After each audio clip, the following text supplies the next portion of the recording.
Good morning everyone, কেমন আছো সবাই? এই সবাই খুব ভালো আছো, সুস্থ আছো। আজকে সেই লেভেলের রোদ, সকাল থেকে বিভৎস রোদ উঠেছে। শুধু একটু দেখো, আজকে সূর্যি মামা হেভি রেগে রয়েছে। যারা এই টাইমটাতে বাইরে তারা বুঝে যাচ্ছে গরম কাকে বলে। এক একদিন সকাল থেকে মেঘ করে এত সুন্দর একটা পরিবেশ থাকে যেটাই গরমই লাগে না, আর আজকে সেই লেভেলের আবার রোদটা উঠেছে।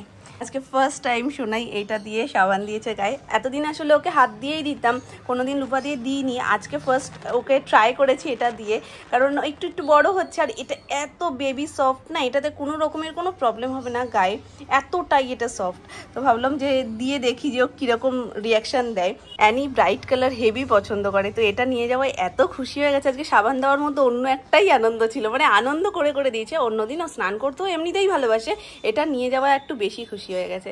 এটা একটু রোদে রেখেছি, একটু শুকিয়ে যাক, তারপরে তুলে রাখবো। এটা দাদু বলেছে। এটা দাদু করেছে? ভুতুকে ধরিয়েই দেব, ভুতুকে ধরিয়েই দেব, বলবো ভুতু দাদু দুষ্টু করছে, দাদুকে নিয়ে যাও, ঠিক আছে? তুমি করোনি তো? তাহলে তোমার হাতে এটা কেন? এমনি এমনি কেন? দাদু যদি দুষ্টু করতো তাহলে তো এটা দাদুর হাতে থাকতো, তোমার হাতে কেন? এমনি ওকে দাদু দিয়েছে না? এটা দাদু তোমায় ধরিয়ে দিয়েছে না মাম্মা আসার সাথে সাথে? সত্যি দাদুটা ভীষণ দুষ্টু হয়ে গেছে, আমরা বুঝতে পারছি। ছানবি করছে না তো? না, ঠিক আছে, আমার দিকে তাকিয়ে বলো। ড্রয়িং করছিলাম। এই খাতাটা মহাশয়, এর মধ্যে কি নেই? ক্রিম আছে, নেল পলিশ আছে, পেনের কালি আছে, তারপরে স্কেচ পেনের কালি আছে, জেল পেনের কালি আছে, আর কি কি আছে? লিপস্টিক। লিপস্টিক, হ্যাঁ লিপস্টিক, নেল পলিশ। দেখো খাতার পৃষ্ঠা ছাড়ছে না। এই যে এটার মধ্যে কালকে দাঁড়া এই যে এখানটার কি দিয়েছে জানো? ওই ওর ক্রিমটা, ওর মুখে মাখার ক্রিম ফেলে এরকম এরকম ভাবে পেন দিয়ে ওটাকে মাখিয়েছে। মহাশয় খাতা, এই খাতাটাকে আমি যত্ন করে রেখে দেবো, বুঝেছো? তুমি বড় হয়ে দেখবে এই খাতাটার মধ্যে তুমি কি কি করেছো। এই খাতাটা, এই খাতাটা, এই খাতাটা মহাশয় খাতা, ঠিক আছে? এটা বড় হয়ে দেখবি তুই কি কি করেছিস দুষ্টুমি, সব এই খাতাটার মধ্যে থাকবে।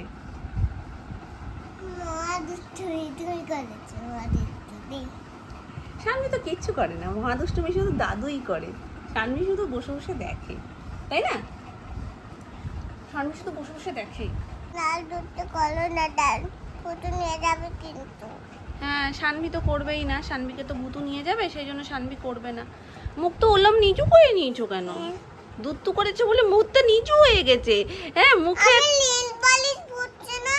রে সর্বনাশ, আজকে আবার হবে। আবার কি সুন্দর গন্ধ বেরিয়েছে, ওপর থেকে পাওয়া যাচ্ছে। চিকেন বসে গেছে দুটো ভাগে, এই একটাই ওই একটাই, তিনটে ভাগে বলা যায়। এখন সোনায় যেহেতু আলাদা হয়, আর আমাদের বড় গ্যাসের এটা নষ্ট হয়ে গেছে, আর এটা নতুন করে পাওয়াও যাচ্ছে না। একবার হয়েছিল নষ্ট, কোম্পানিতে ফোন করাতে সেখান থেকে প্রায় 6-7 মাস কি 1 বছর পরে মনে হয় দিয়ে গেছিল। এখন তো সেটুকুও পাওয়া যাচ্ছে না, মানে 1 বছর পরে তাও তো পেয়েছিলাম, কিন্তু এখন খুঁজেই নাকি পাওয়া যাচ্ছে না, আর নতুন করে নাকি বেরোচ্ছে না। যাই হোক, ওই জন্য বড় গ্যাসে যেহেতু হয় না, ওই জন্য আলাদা করে না দুটো দুটো এরকম কড়াইতে করে করতে হয়, নাহলে তাড়াতাড়ি হতে চায় না। আর এতটা মাংস একবারে বসালে একটা এই ছোট গ্যাসে তাহলে অনেকক্ষণ সময় লেগে যাবে, তাই আমি আলাদা আলাদা দুটোতে বসিয়েছি, একটা ছোট একটা বড়। আর এখানে সোনাইয়ের জন্য চিকেনটা হচ্ছে।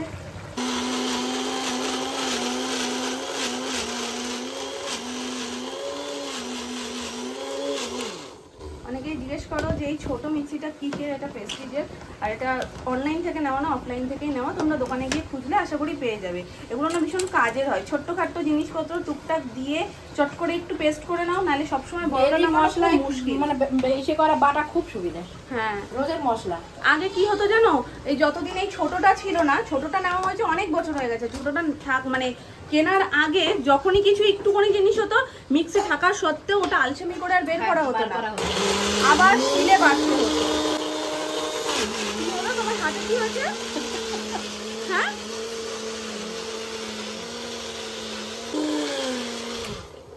কালকে সেই ফসকাটা পড়লো না, হুম, ওই লোকটা কিসে বলছে, কথা প্রসঙ্গে উঠছে, গল্প করছিলাম, তাই বাপির কথা বলছেন যে এতটা হয়েছে, কিন্তু ওনার কোনো ব্যথা ছিল কম, তাই ওনারা একজনকে করতে পারি না, ও আস চিৎকার শুরু করে। আমি হ্যাঁ তাই তো, আমার এইটুকুনি দেখেন না, এইটুকুনি মাথার তেল পরে ফোসকা পড়েছে, তাই কত জ্বালা যন্ত্রণা করছিল কালকে।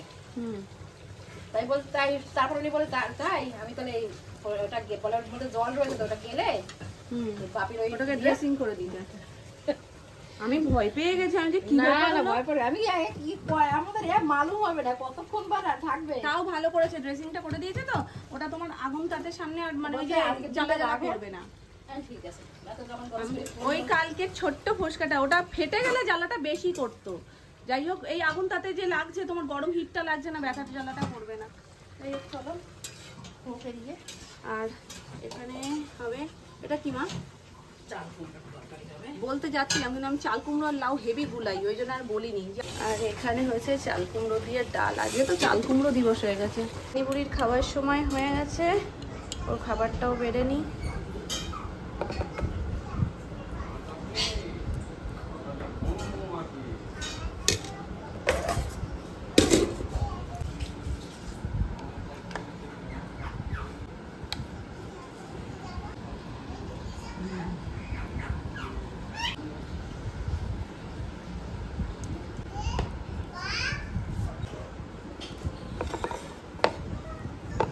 রেডি সোনাইয়ের থালা। চলো মামা।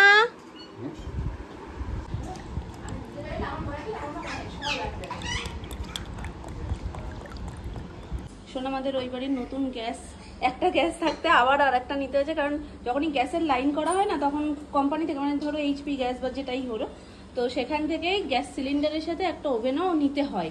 এবার সেটার জন্যই আর একটা নিতে হয়েছে। জানি না এটার মধ্যে আবার, এটা 2 বার্নারের। নর্মাল যেগুলো ওই আগের ছিল না, মানে স্টিলের না মা এগুলো, ওই আগে যেগুলো আমাদের বাড়িতেও ছিল, মানে সবার বাড়িতেই প্রথমে এই একটা জিনিস থাকেই, তারপরে যে যেটা নেয় এখন অ্যাডভান্স হয়ে গেছে সব কিছুই। তো এটা এখন কোথায় সোনামা রাখবে আর কি রান্না করবে জানি না, তবে এটা একটা নিতে হয়েছে, ওই জন্য আলাদা করে আবার কিনতে হয়েছে। আজকে গ্যাসের সাথে সাথে এটাও মনে হয় দিয়ে গেছে। গ্যাস ঢুকে গেছে গো ওই বাড়িতে? হ্যাঁ, শুধু এটা দিয়ে গেছে এখন তাহলে? ও, ওখান থেকে নিয়ে আসতে হয়েছে, আবার গ্যাসটাও নিয়ে আসতে হবে। ভাত ভাজা ওখানে কমপ্লিট, সোনার খাওয়া দাওয়াও হয়ে গেছে। ব্যাস, ওর খাওয়া হয়ে গেলে একটা নিশ্চিন্ত লাগে।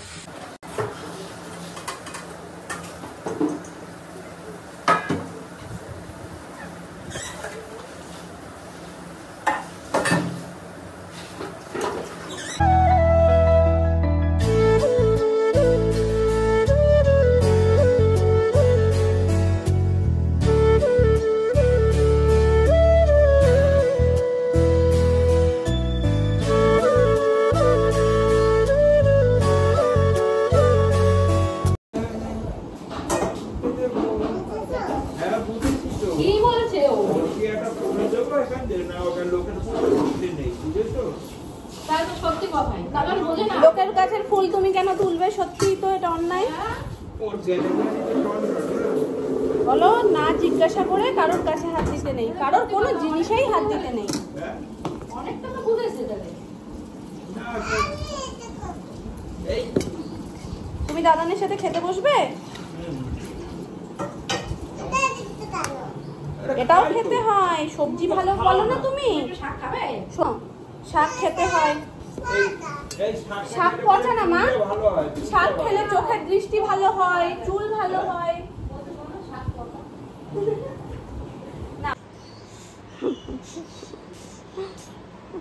এটা কি হচ্ছে? ও চটিটাই পড়বে। হয় ভালো করে বলি। আবার দুলছিস কেন? আবার দুলছিস কেন? সোজা হয়ে দাঁড়া। এবার বল। আবার দোলে। না দুলে বলো মামা, না দুলে বলো। সোজা হয়ে দাঁড়িয়ে তবে বল। বল আর কবার বলবো? সোনুর বাবা তুমি খেতে চলো। অ্যানির জন্য আজকে হোমমেড আইসক্রিম বানাবো নতুন আইসক্রিম স্ট্যান্ডটার মধ্যে। তবে অল্প একটুই নিয়েছি, একদম সামান্য। দেখো, কারণ অ্যানির মুখের যা স্বাদ, ওর জিভে দিলেই জিনিস টেস্ট করে বুঝে যায় যে ওর মধ্যে কি গ্যাটিস মারা রয়েছে, যার কারণে আমি কোনো গ্যাটিস দিতেই পারি না। তার মধ্যে কোনো ড্রাই ফ্রুটস ওর জিভে যদি লাগে না, একটা ছোট টুকরো হলেও সেটা জিভের আগায় ঠেলে বের করে দেবে। তো আজকে যেটা বানাবো ওর জন্য সেটা ভীষণই হেলদি, এটা রয়েছে মাখানা, মাখানাটাকে জাস্ট হালকা একটু মানে শুকনো খোলায় টেলে নিয়েছি, আর দুধ নর্মাল যে টেম্পারেচার সেরকম একটু গরম করে নিয়ে তারপরে একটু ঠান্ডা করে, মোটামুটি ঠান্ডা, তার মধ্যে দিয়ে দিয়েছি একটু আমুল দুধ দিয়েছি, আর তার সাথে 2টো কাজু বাদাম ভালো করে গুঁড়ো করে তারপর এর মধ্যে মিশিয়েছি। আশা করি এরপরে ওর জিভে বাঁধবে না। তো এটাকে একটু মিক্সিতে ভালো করে পেস্ট করে নেব। একটাই বানাবো, যদি নষ্ট হয় বলো, বেকার বেকার এই ভালো জিনিসটাকে নষ্ট করে লাভ আছে? মিষ্টিটা দেবো যখন ইয়েতে দেবো তখন। যদি এটা ভোট পাই তাহলে তো মাঝে সাঝেই বানিয়ে দেওয়া যাবে, দেখা যাক ভোট পায় কি পায় না। একটু মিশ্রি দিয়ে ব্যাস খুব ভালো একটা পেস্ট বানিয়ে নিচ্ছি। পেস্টটা বেশ ঘন ঘন হয়েছে। এবার জাস্ট আইসক্রিম স্ট্যান্ডের মধ্যে এটাকে সুন্দর করে ঢেলে দিতে হবে। কোন শেপটা বেশি পছন্দ করবে সেটাই বুঝতে পারছি না। ভাবছি এই সরুটাতে দিই, এটা কুলফি টাইপ অনেকটা ফিল হবে, আর না হলে এই যে ফুলের শেপটা এটাও বেশ সুন্দর।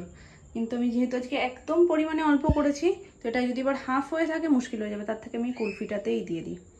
মায়েরা তো সবসময় যেটাই বেবিদের খাওয়ায় তার আগে একটু চেখে নেয়, তো আমি একদম হয়েও বেশি ওটাই দিলেও হয়ে যেত জানো তো। তো আমি এটা থেকে একটু চেখে দেখলাম, সত্যিই খুব সুন্দর হয়েছে, সত্যিই সুন্দর। অ্যানির 100% এটা খেয়ে নেওয়া উচিত। জানি না কি করবে, চলো এটাতেও ঢেলে দিই। জায়গা যে খুব বেশি তা না, কিন্তু জানো তো অল্প অল্পই, আর সুন্দর বেশ শেপগুলো। জানতাম ওটাতেই দিলে ভালো করতাম। চলো হাফই হোক, হাফই সই, এটা আমরা খেয়ে নেব। ব্যাস আমার হোমমেড আইসক্রিমের প্রসেস তো ডান। এখন এটা অ্যানি খেয়ে বলার পালা যে কেমন হয়েছে, তার জন্য আমাকে ওভারনাইট অপেক্ষা করতে হবে। দেখা যাক এটা কেমন হয়েছে, আমি পাস করলাম না ফেল। চলো এটা যাবে এখন সোজাসুজি ডিপ ফ্রিজে। সন্ধ্যের অ্যানির টিফিন কমপ্লিট, আইসক্রিমও মোটামুটি ফ্রিজে ঢুকিয়ে দিয়েছি। এখন বানাচ্ছি আমার জন্য স্যান্ডউইচ। আসলে এই পাউরুটিটা না সকালবেলার টিফিনের ছিল, টিফিন তো ব্যাঙ আমার খাওয়াই হয় না, তো আমি ভেবেছিলাম যে তাহলে সন্ধ্যেবেলায় পাউরুটি দিয়ে আমি স্যান্ডউইচ বানাবো। তো আগের দিনও স্যান্ডউইচ বানিয়েছিলাম, কিন্তু আজকেরটা না আমার সেই স্পেশাল সসটা দিয়ে বানাবো, মানে যেটা আমি বাড়িতে বানাই। তো আজকে আর টমেটো দিয়ে বানাচ্ছি না, আজকে সব রেডিমেড সস দিয়ে বানাচ্ছি। এটা একটু ব্যবহার করব, আর তার সাথে এমনি টমেটো সস একটু ব্যবহার করব। তো সব দিয়ে বানাই। চলো প্রথমে তেলটা দিয়ে দিয়েছি, তেল গরম হয়ে গেছে, এর মধ্যে আমি দিয়ে দেবো পেঁয়াজ কুচি।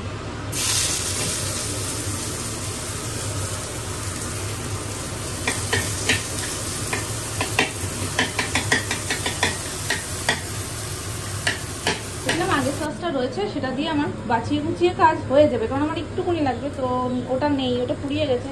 তো আজকে সব নতুন নতুন জিনিস দিয়ে হবে, এটাও নতুন, এটাও নতুন। আর রসুন নিয়ে নিয়েছি একটু, এখানে মোটামুটি হালকা করে ভাজা হয়ে গেছে। এর মধ্যে আমি সসগুলো দিয়ে দেবো। 2 রকমের সস পড়ে গেছে, এবার হালকা হাতে একটু নাড়িয়ে চাড়িয়ে নেব। ভুল হয়েছে যদিও, আমার পেঁয়াজের পরেই রসুনটা একটু দিয়ে দেওয়া উচিত ছিল, তা সাইড থেকে দিয়ে দেবো, অসুবিধা নেই কিছু। সাইড থেকে রসুনও দিয়ে দিয়েছি, এবার দিয়ে দেবো 1 টুকরো পাতি লেবু। ব্যাপারটা না বেশ টক ঝাল মিষ্টি হয়, ঝাল যদিও এখন ব্যবহার হয়নি, দেবো ঝালটা। ঝালের জন্য আমি ব্যবহার করছি মরিচের গুঁড়ো। এতটুকু ঠিক আছে, লাগবে না এতটুকু।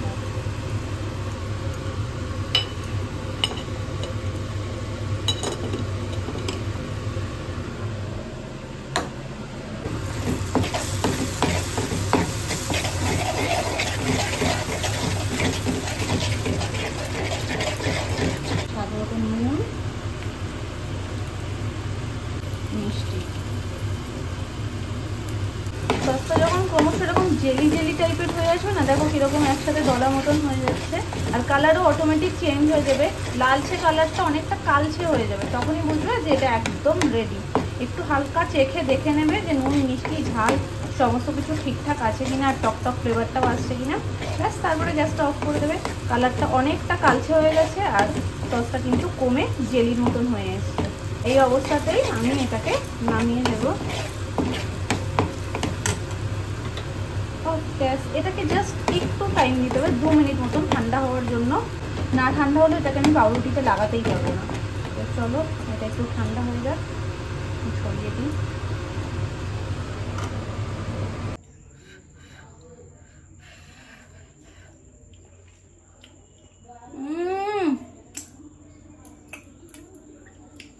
সেই সেই হয়েছে, সেই সেই। চলো নিয়ে নিয়েছি আমি রেডি করে এখানে। এটাকে একটু জাস্ট মাইক্রোওভেনে আমি সেঁকে নেব। যদিও এটার সাথে আর কিচ্ছুর প্রয়োজন হয় না, তবু আমি একটু মেয়োনিজ আর চিজ যেহেতু দুটোই ঘরে রয়েছে আর এই দুটো প্রেমী আমি, তাই জন্য অল্প অল্প করে দিয়ে দিয়েছি। চলো এবার এটাকে মাইক্রোওভেনে সেঁকে নিয়ে তারপর চটপট রেডি করে তোমাদেরকে দেখাচ্ছি ফাইনাল লুকটা। রেডি আমার হোমমেড স্যান্ডউইচ, এর মধ্যে অরিগানো দিয়ে ব্যাস মাইক্রোওভেনে বসিয়ে দিয়েছিলাম, কমপ্লিট। চলো চিজটা ঠান্ডা হলে আর কোনো টেস্ট পাবো না, চটপট করে খেয়ে নিই। এই দেখো, আগের দিন তোমাদেরকে বলছিলাম যেটার কথা, সেটা হচ্ছে এটাকেও ভালো করে পেন্ট করে নিয়েছি। আর এই ফুলটা আমার এতটাই ভালো লাগে যে ছোট কন্টেনারটায় করে শান্তি হয়নি, আমি ওই জন্য বড়ো কন্টেনারটাতেও একটা করে নিয়েছি। কেমন লাগছে অবশ্যই কমেন্ট করে জানিও। তো ওটা ছিল একদম স্কিন কালারের ওপরে, ওটা একরকম লুকসটা আসছে আর এটার লুকসটা আর একরকম আসছে। এটা পিঙ্ক আর হোয়াইট কম্বিনেশনে বেসটা করেছি। তো এই যে কে বলবে এটা কিসের কন্টেনার ছিল আর এখন কিসের হয়ে গেছে। এর মধ্যে এরকম না পেন্ট করে সুন্দর সুন্দর জিনিসও রাখা যায়, টুকটাক জিনিস তো রাখা যায়, বিস্কিট ফিস্কিটগুলোও রাখা যায়, দেখতে ভালো লাগে বেশ। আর এটারই ম্যাচিংয়ে এই যে ঢাকনিটা করেছিলাম, এখান থেকে যদিও আমার পাতার ডাল করা হয়নি, এইটাই কাঁচা থাকতে পড়ে গেছে নিচে আর একটু এদিক সেদিক লেগে গেছে। দেখি এই জায়গায় কিছু একটা গ্যাটিস দিয়ে দেবো। এই দেখো কন্টেনারটাকে পুরো আটকানোর পর কেমন লাগছে। কালারটা খুব সুন্দর যাচ্ছে, ডিপ কালারের সাথে লাইট কালারটা। তোমরা বলো হ্যাঁ কেমন লাগছে দেখতে।